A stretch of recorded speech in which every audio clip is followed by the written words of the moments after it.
I thought I'd just produce this short video to consider weight management and maybe some of the issues that come up around it. This has kind of arisen from a group that I'm in where there was quite a discussion on weight management where a client wasn't achieving any weight loss. And I think there's a number of things that come into play here, and certainly some people in the group highlighted this. First thing, and quite important actually, is too much of a focus on weight loss. So I think sometimes clients come to trainers and they say, oh, I want to lose this much weight. Now what they really mean is they want to reduce their kind of overall body size. And I think we, as a trainer, we should maybe try to shift their focus a little bit more towards other measures. And certainly one of the outcome measures I would prefer to see kind of used is waist measurement. Waist measurement is a really good indicator, not only from a point of view of your weight must be going down, but also body composition is changing. You're losing that subcutaneous fat. So waist measurement's a really useful measure. If you think about it, how do any of us know if we're putting weight on? 9 times out of 10, it won't be the scales, unless you are somebody that's quite obsessive about weighing.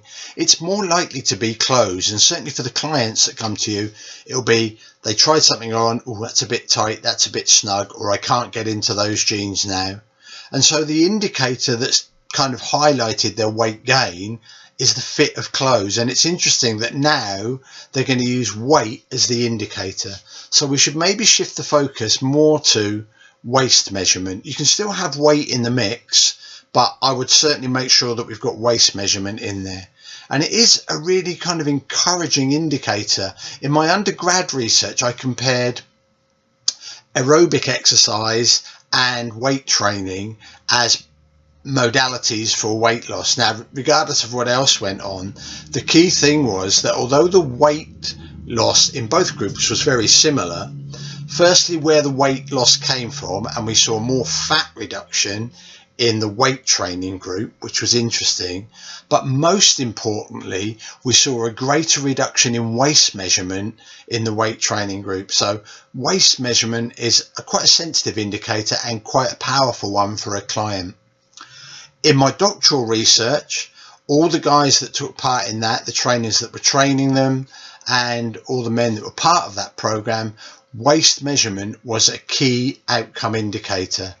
And across the group, across the program, we had a waist reduction in a 12-week period greater than or equal to 5 centimeters. So 5 centimeters reduction in your waist is an indicator of real positive health outcomes. If you can reduce your waist measurement by 5 centimeters or more, then the kind of health benefits really start to add up in terms of heart health, cardiovascular fitness, everything else. So reducing the waist measurement, really useful, very good indicator, and I would encourage a lot more trainers to use it. Key thing being, make sure you measure the waist consistently. Now, a lot of trainers think you measure it through the umbilicus, through your belly button. That is not an accurate measurement, especially when you've got someone that's kind of morbidly obese. They might have their belly hanging down, so it's quite difficult. What you should use is anatomical markers, and the two that you use for this, fairly straightforward. The lowest rib, so you find that lowest rib on the rib cage there, and you put a kind of a little pen mark there. You find the top of the hip bone, the very top there, and you put a mark there. And then you use a midpoint between those two markers, and that's where you measure the waist measurement. That's true waist. Now, the reason you do that, use those two skeletal markers, is they are not going to change. If the fat changes, if lean tissue changes, whatever, the two skeletal markers will always be the same. That way you can be confident, because you're using those two markers, that you're always placing the tape in exactly the same place. So use that. It's an accurate way, and as I say, it's a good measure and has significant health benefits. Also, rather than BMI, I much prefer height to waist measurement.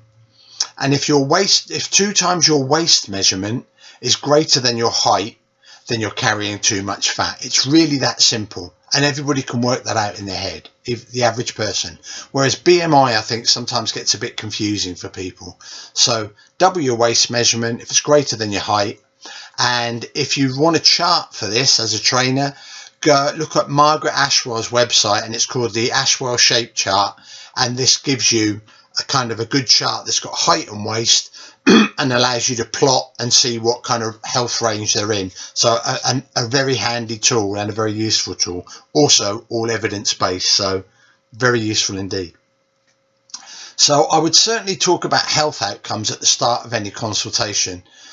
The problem with weight is, and I know clients are going to be interested in this, you kind of can't get away from it, but I think one of the key things you should do in that initial consultation is explain that weight will fluctuate in females, especially due to time of the month, menstruation, that type of thing, but also on a day-to-day basis for all of us in terms of level of hydration, what we've eaten that day, how much glycogen we've got stored in the muscle, so your carbohydrate stores. And so what you'll often see in terms of weight is you might see a dramatic drop one week and then next week there'll be nothing. Now, if you're just relying on that as your kind of indicator, it can be quite demoralizing. You see that great drop in weight, you think, oh great, everything's going well.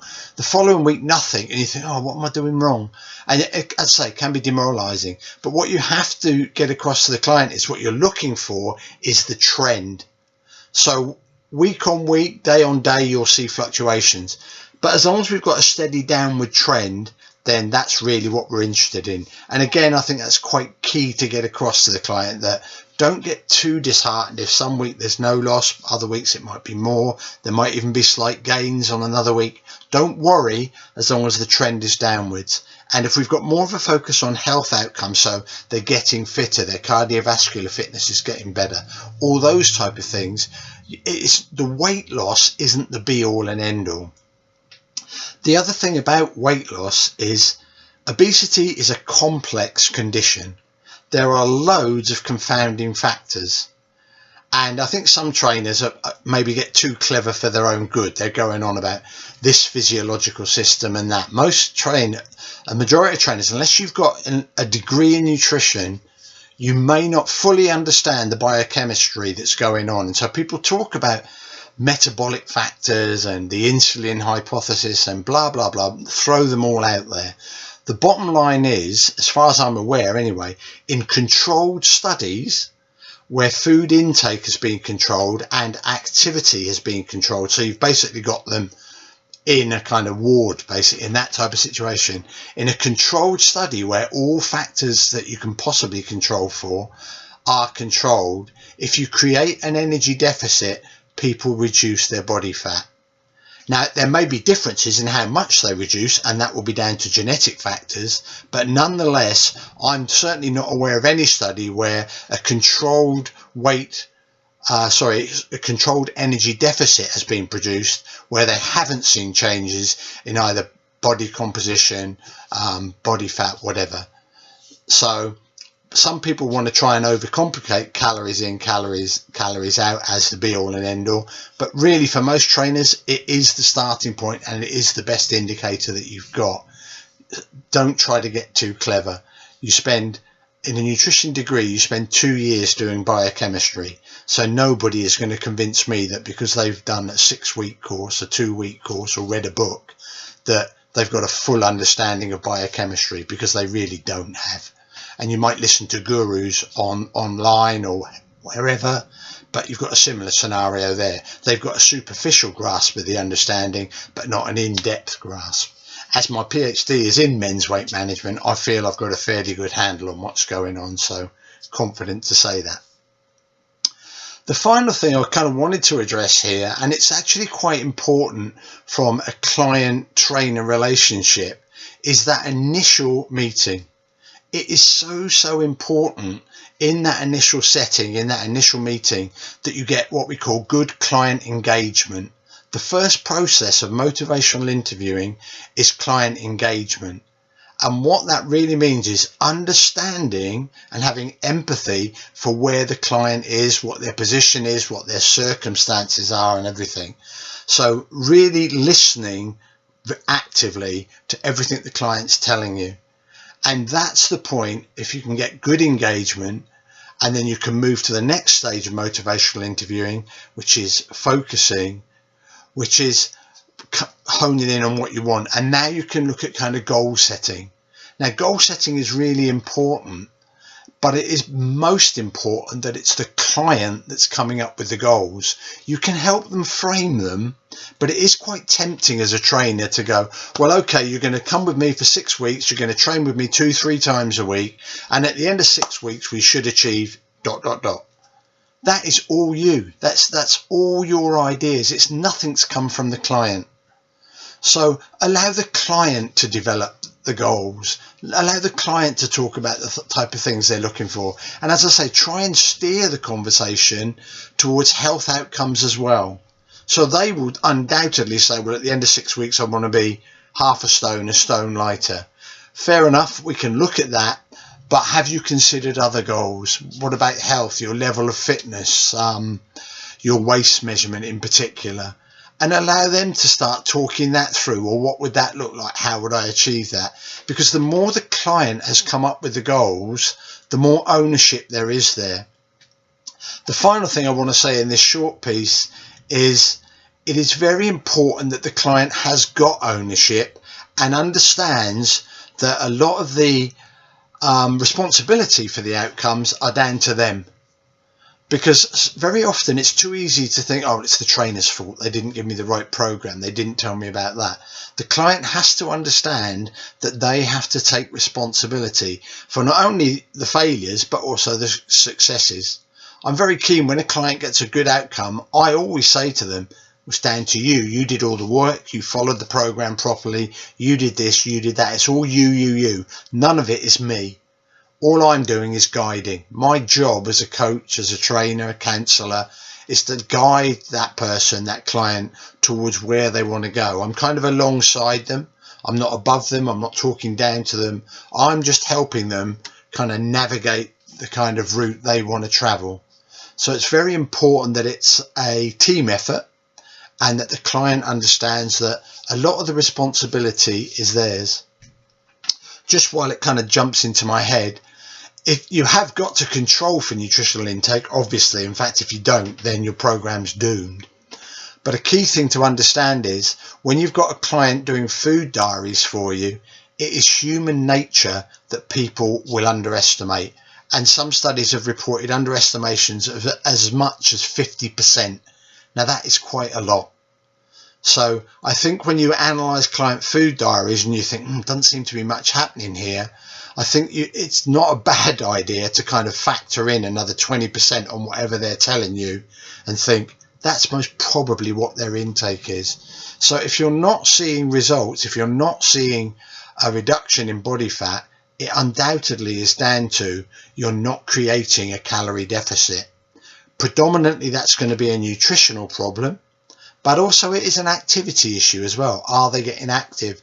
Very often when clients come to a trainer, they're training with them 2-3 times a week. They think that's enough. 2 to 3 hours a week isn't really going to make too much of a dent in terms of weight management and fat loss anyway. You have to kind of get it into their heads. They need to be active regularly on a day-to-day basis. And a key aspect of successful weight management, and certainly in my doctoral research, self-monitoring. So tracking their activity, as much as they're going to track their nutrition, tracking activity is really useful. So either using pedometers, these days with smartphones, there's activity trackers in them. So utilize these. So as people are very aware of inactivity and getting active whenever they can. And part of your role as a coach, trainer, is to help them come up with ideas how they can maybe increase their levels of activity. Simple things like standing up, using the stairs, parking further away, whatever. But it's your kind of role to help them make these type of lifestyle changes. So just a few thoughts there on weight management. Hope it's helpful. And that's me signing off for today. Cheers then. Bye-bye.